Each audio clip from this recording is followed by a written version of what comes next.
Aba P7 ab'essomero lya Esteem Junior School Okuyita Bulungi Ebigezo byabwe. Abaddukanya essomero lya Esteem Junior School esumbwe ku luguudo lw'Emiti n'abategese eminsi y'okwebaza Katonda eyasomesa abayizi baabwe ab'ekibiina eky'omusanvu Okuyita Ebigezo. Emmese ekulembeddwa Father John Ssekibalo w'Ebuloba ng'omugenyi omukulu abadde akulira ebyenjigiriza Wakiso Frederick Kinkinobe.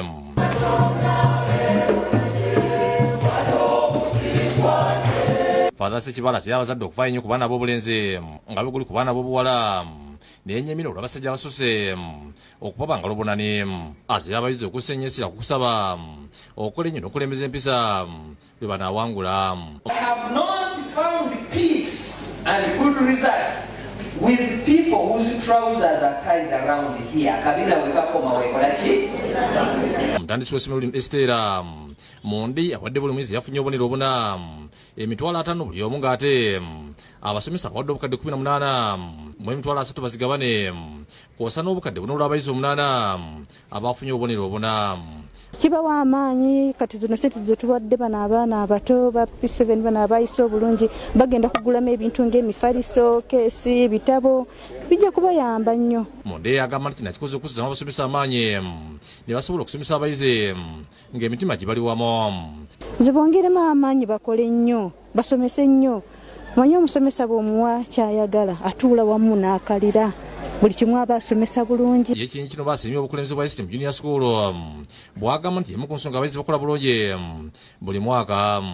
Njagala kwebaza nti abasomesa b'endabye wano abaweebwa emirimu gino okukola bonna nga basomesa batendeke ate nga bakozeeko okumala ekiseera ekiyamba abaana bano okukola obulungi bwe bati. Omukulu w'essomero lino Moses Ntale Ndibamu yagamba nti batuza abayizi 98 96 bayitidde mu ddala erisooka. Abaana 96 bafuna first grades, abaana 2 bafuna second grade. Average aggregate tuli mu 6.7. Ekyo nkyebaliza Mukama. Anyuide bayambye okutuuka ku buwanguzi n'asaba abazadde okubongera abaana. Naddala abazadde ba P7 badde balungi nnyo, babadde cooperative, abaana babadde cooperative, babadde committed, abasomesa bange ttiimu yonna. Tulina swimming pool, tuna bintu bya mutawaana nnyo wano, bambi mutuleetera abaana bajja kuyita bulungi ate bajja kuyiga empisa. Mungeri mwabesomera Life Day and Boarding Primary School esangibwa Ssetabajjo abalidduka yabasabye abazadde okubongera abaana ovala okukola ebigezo by'ekibiina eky'omusanvu ng'obaweza n'abatano be baatuusa 22 bayitidde mu ddala erisooka ate 23 mu lyokubiri. Bano bakulembeddwa mu Liso Nosinde alikulira bagamba nti kibafudde abawanguzi kwe kutambuliza abayizi ku mpagi nnyo omuli ekitangaala n'ekubirira Katonda okuvumbula n'okusitula okutendeka omwana okubeera omukulembeze omulungi saako n'okuzimba abayizi abajjudde. I would like to thank God for the performance of last year's PLE. We had 45 candidates. Out of the 45, we got 22 in first grade. Ategeeza nti omusingi gw'essomero ogw'okwesiga n'okutya Katonda n'okutambulira ku byalagira y'ensibuko y'obuwanguzi byatuuseeko mu bigezo by'ekyomusanvu. Our first core value is God-fearing. We instill spiritual support to these learners. We have even a chaplain who is ever here. He's always here counseling these children and guiding them. Yebaza badirekita b'essomero okuli Omusumba Jackson Ssenyonga n'omukyala Eva Ssenyonga olw'obwagizi bw'ensimbi n'omwoyo n'okubuulira ku babadde ekyongedde okuwangula. The cooperation of the parents. The parents cooperated with us. Then also the second thing was the support of our directors. They really stood with us. Thank our directors for the financial and spiritual support that they have given unto us to enable our students excel. Asabye abazadde okubatwalira abaana ku bifo bikyaliwo.